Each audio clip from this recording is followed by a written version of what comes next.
Hey guys, what's going on? Welcome back to another video. If you can do me a huge favor, leave a like on this one before we get into it. But of course today we're going to be previewing the Chelsea versus Aston Villa fixture. It is at home for Chelsea. It's on the 11th, so Saturday I believe that is, and kickoff is 5:30 UK time. So that's the game we're previewing today. Of course we've had this international break that everyone's sort of over, I'm pretty sure. Like, personally, I'm not one for international breaks. I get why, international football needs to be a thing. But for me, watching internationals versus watching Chelsea, it's just not the same, and I'm dying to get back to regular football. So we've got this fixture against Aston Villa. Of course, we've come into this in pretty good form. I think we've got 2 wins and a draw. Of course, that draw against Liverpool, which was a little unfortunate given the circumstances. Reece James has got his red card, so he won't be available for this game, and neither will Thiago Silva, who, because of this FIFA stuff with the international rulings, Thiago Silva will not be available for this fixture. Do I think he would have started? Maybe not, but he won't be an option off the bench anyway, so we'll probably see Trevor Chalobah on the bench and a backline of something like Rudiger, Aspi, Christensen would be my guess. Now those are the only real absentees for Chelsea, whereas Aston Villa, I believe they have a few more players out. They're looking like maybe 4 of their players aren't going to be eligible for this fixture, so that'll be good for us, of course. We've got our own injury issues. Now, we saw that Romelu Lukaku did get an injury while away with Belgium. He didn't play the final fixture. Michy Batshuayi led the line for them there. And this was because of a thigh problem, I believe is what it was. But it's looking like that's just a minor issue, and him taking that game off, coming back to London and sort of resting up is going to be enough for him to be able to play this game. That seems to be the general consensus. That's not guaranteed. We'll probably hear more when the press conferences come out.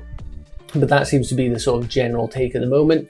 So overall, we're looking good. Villa coming off a loss, draw and win from their 3 opening fixtures. So not the greatest start for them. In the Premier League table, Chelsea sitting 4th, 2 points off the top, of course. Aston Villa sitting in 11th, only, of course, getting 4 points. And probably looking to, improve on that for this season, but they haven't got the kindest fixture coming up next. Coming up against Chelsea, who, of course, have their title aspirations this year. They're going to struggle. I'd expect to see us get a comfortable win in this game. They've lost some key players this year, Aston Villa, of course. And personally, I think this is a 2 or 3-0 for Chelsea. I think we can stamp a bit of authority on that league title chase. We know Tottenham are up there in first for now, but that's not going to last for long.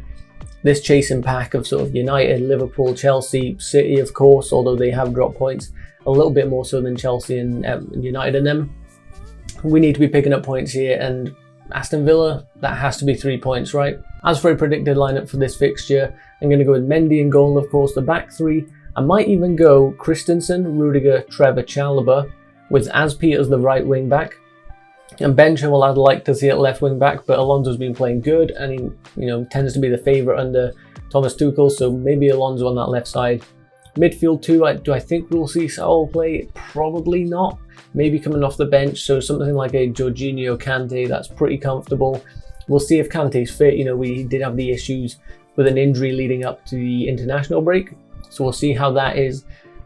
The front 2, sort of behind the main striker, it's going to be Mason Mount.